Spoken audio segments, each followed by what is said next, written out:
샬롬 할렐루야. 출애굽기 7장 1절에서 6절이요. 여호와께서 모세에게 이르시되 볼지어다 내가 너를 바로에게 신같이 되게 하였은즉 네 형 아론은 네 대언자가 되리니 내가 네게 명령한 바를 너는 네 형 아론에게 말하고 그는 바로에게 말하여 그에게 이스라엘 자손을 그 땅에서 내보내게 할지니라.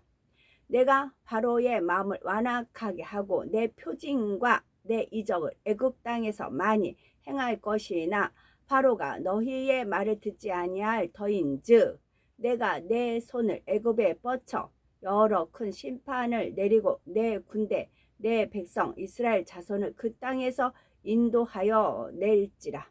내가 내 손을 애굽 위에 펴서 이스라엘 자손을 그 땅에서 인도하여 낼 때에야 애굽 사람이 나를 여호와인 줄 알리라 하시매 모세와 아론이 여호와께서 자기들에게 명령하신 대로 행하였더라.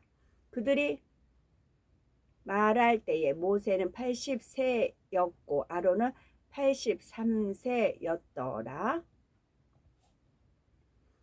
하나님께서 이스라엘 백성을 구원하시기 위해 모세를 부르시고 그와 함께 하시는 증거를 주신 후 애굽에서 보내시는 장면이 있었습니다. 애굽에 내린 열 재앙과 그에 담긴 영적 의미 살펴봅니다.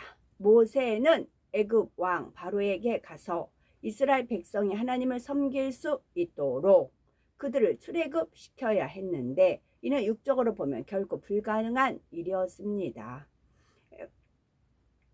애굽에서는 이스라엘 사람들을 값없이 종으로 부림으로 많은 유익을 보고 있었으며 또한 자신의 지배 아래에 있는 백성들을 모세가 요구한 대로 해서 내어줄 이유가 전혀 없었기 때문입니다. 이런 상황에서 모세가 바로에게 이스라엘 백성을 내어달라 했다가는 미친 사람 취급을 당하거나 무례하다는 이유로 죽임을 당하기 십상이었습니다. 그래서 하나님께서는 모세에게 바로 왕 앞에 나갈 수 있는 약속을 주셨는데 곧 모세와 함께 하심으로 그의 말씀을 보장하시고 권능을 행하게 하실 것을 약속하셨던 것이지요. 이러한 하나님의 약속에 의지하여 모세는 애굽에서 많은 권능을 행하며 하나님의 백성 이스라엘을 마침내 애굽에서 가나안 땅으로 인도하게 되었습니다. 모세는 애굽에서 이스라엘 장로들을 만나 하나님께서 그들을 고난에서 건지시고자 자신을 보내신 것을 알려주고 그 증거로서 여러 가지 이적들을 보여주었습니다. 이러한 모세의 말을 듣고 그가 행하는 이적을 본 이스라엘 백성들은 이제 애굽을 떠나 새로운 나라로 떠날 기대로 가슴이 부풀었습니다. 모세의 열 재앙은 이 땅에서 이루어진 거였어요. 이 땅에서예요. 우방, 메뚜기, 피, 이제 그런 것들, 개구리, 장자, 이 땅에서 이루어진 일이에요. 그것은 이 땅 가나안 들어가기 위해서 이 땅에 머무는 동안 40년 그랬죠. 근데 우리는 7년 환란을 대비해서 하늘로 올라갑니다. 2000층이 예비가 되어 있어. 그래서 기사와 표적이 어디에 펼쳐? 하늘에 펼쳐진다고요. 하늘에 펼쳐지는 것입니다. 어제 잠깐 이제 시장에 이제 살 것이 있어서 시장에 가면서 해가 이제 비쳤어요. 근데 모자도 안 쓰고 나갔고 이제 준비도 안 됐고 그런 상황이었는데 해가 이제 너무 예쁘게 비쳐서 찍고 있었죠. 그랬더니 지나가는 이제 총각이에요. 총각 아저씨가 이제 이모 하기를 전 저보고 이모라고 하는지 몰랐어요. 근데 이제 저를 그래서 쳐다봤어요. 그랬더니 무슨 사진 찍냐 이제 이모라고 호칭을 하면서 불렀죠. 그래가지고 주님께서 대뜸 그래서 이모라고 하면 저도 뭐를 해야 되잖아요. 그때 보통 그냥 통상적으로 이모 그러면 또 보통 사람들 젊은 층들한테 삼촌 하더라고요. 그래서 삼촌이라 이제 호칭을 해서 이렇게 말한 장면이 있었습니다. 그리고 해가 처음에 찍었을 때 약간 핑크빛 돌았죠.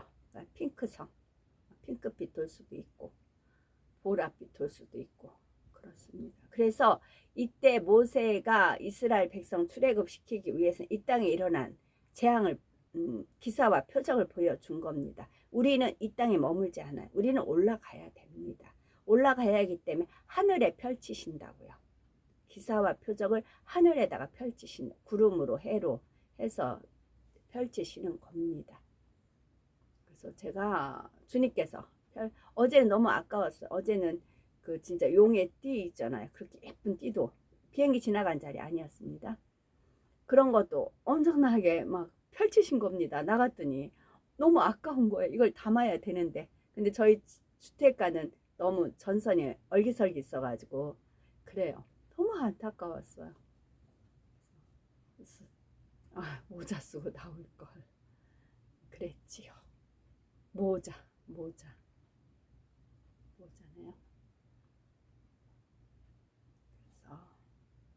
그래서 하늘에 기사와 표적 펼치신다고요. 이 땅이 아니고 하늘에 우리가 하늘 가서 살아야 되니까. 자, 떠날 기대로 가슴이 부풀어집니다. 그런데 생각처럼 일이 쉽게 이루어지지는 않았습니다.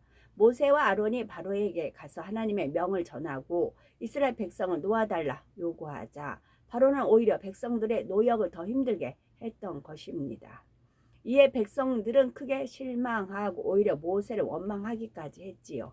그러나 민수기 23장 19절에 하나님은 인생이 아니시니 시건치 않으시고 인자가 아니시니 후회가 없으시도다. 어찌 그 말씀하신 바를 행치 않으시며 하신 말씀을 실행치 않으시랴. 말씀한 대로 하나님께서 하신 약속은 반드시 이루어지며 하나님께서 하시기로 작정한 일은 결코 막을 자가 없는 것입니다.